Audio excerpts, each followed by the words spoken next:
This is Don Lemon, who has gone from being a former CNN anchor to an independent journalist to now free speech martyr. 12 days after live streaming a protest at City's Church in Minneapolis, Minnesota, Don Lemon was arrested for his alleged participation.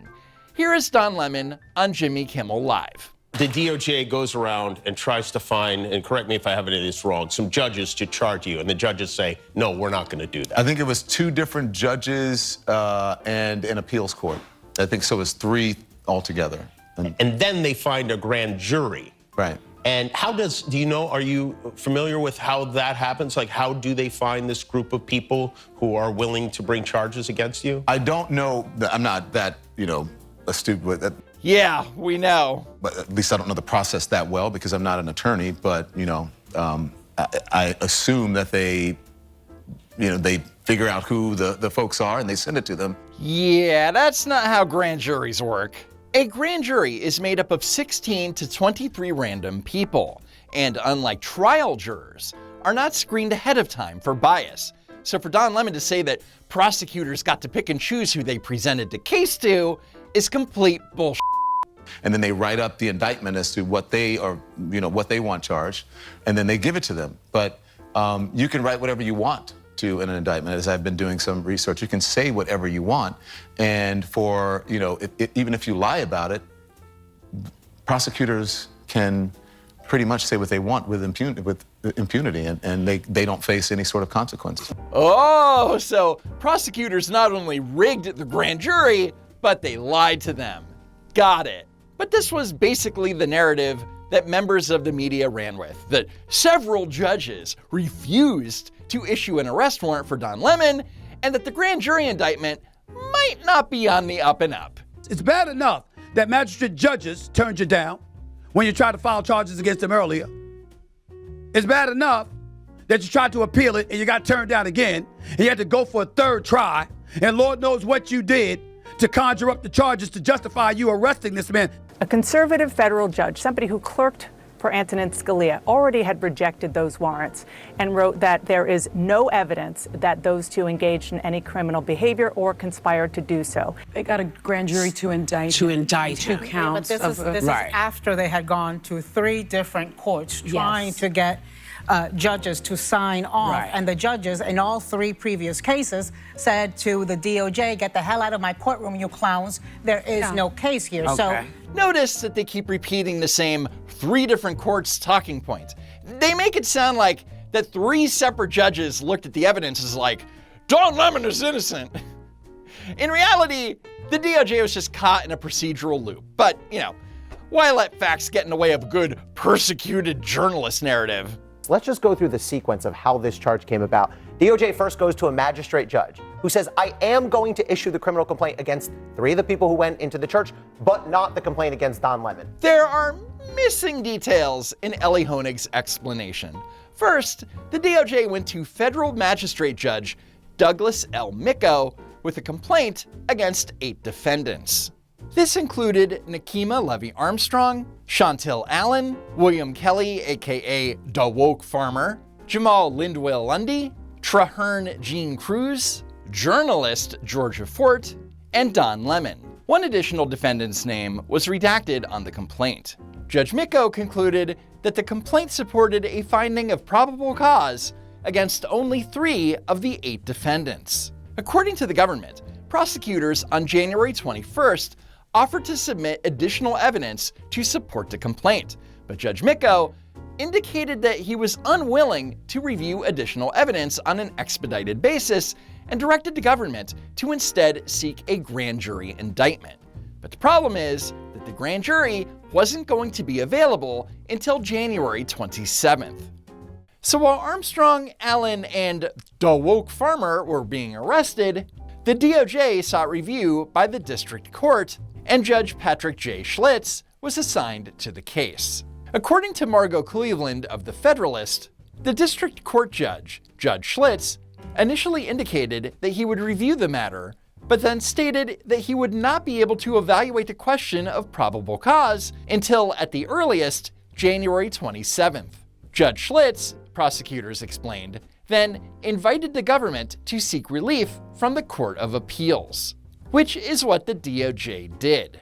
They filed an emergency petition for writ of mandamus, or issuance of arrest warrants, with the 8th Circuit.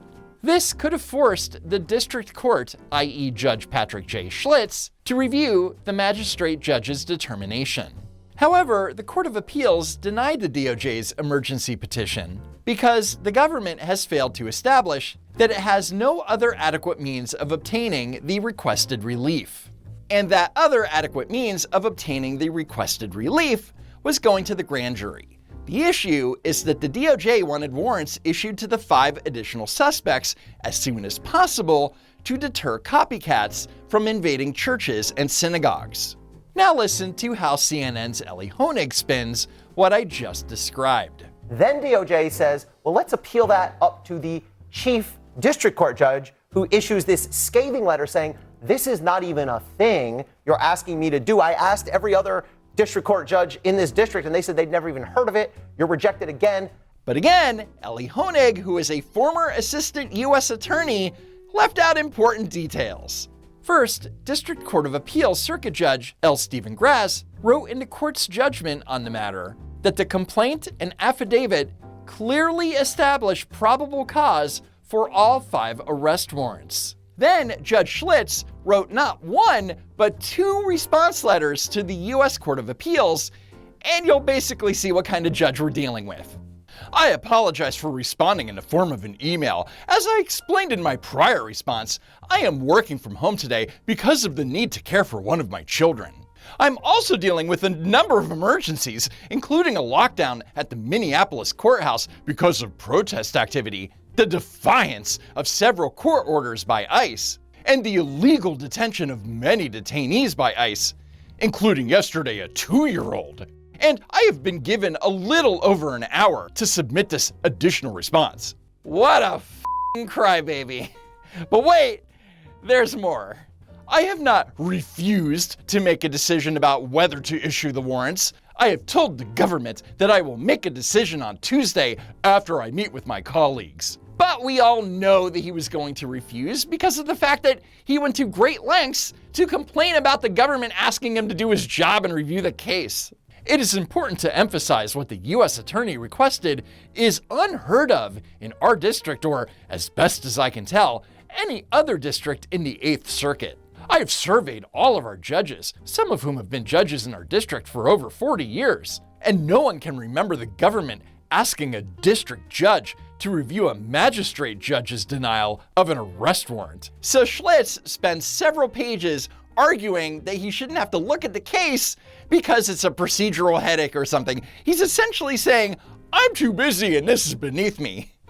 But then, in the very next breath, he miraculously finds the time to make a definitive legal judgment on the merits of the case that he claims he hasn't reviewed.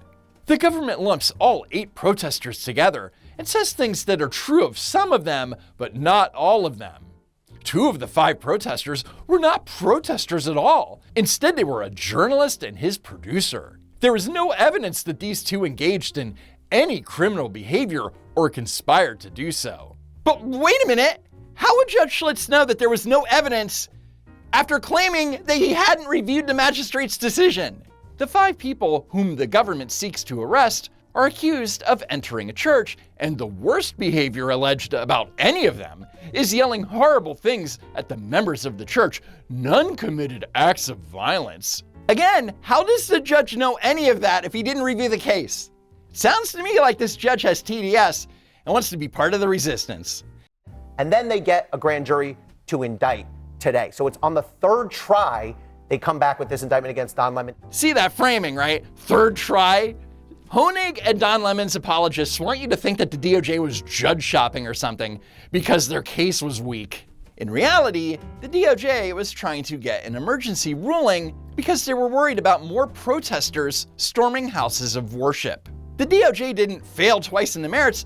They were told to wait for the grand jury, which is exactly what they did, something that Don Lemon apologist Jake Tapper fails to mention in the following tweet. A magistrate judge wouldn't sign the arrest warrant for Don or his producer. DOJ appealed, and the circuit judge, a Scalia clerk, and Bush appointee said Dunn and his producer were not protesters at all. Blah, blah, blah, blah, blah, blah, blah. Of course, Snake Tapper selectively leaves out that the Court of Appeals found probable cause. But then he insinuates that, just like Don Lemon did, that the DOJ lied to the grand jury.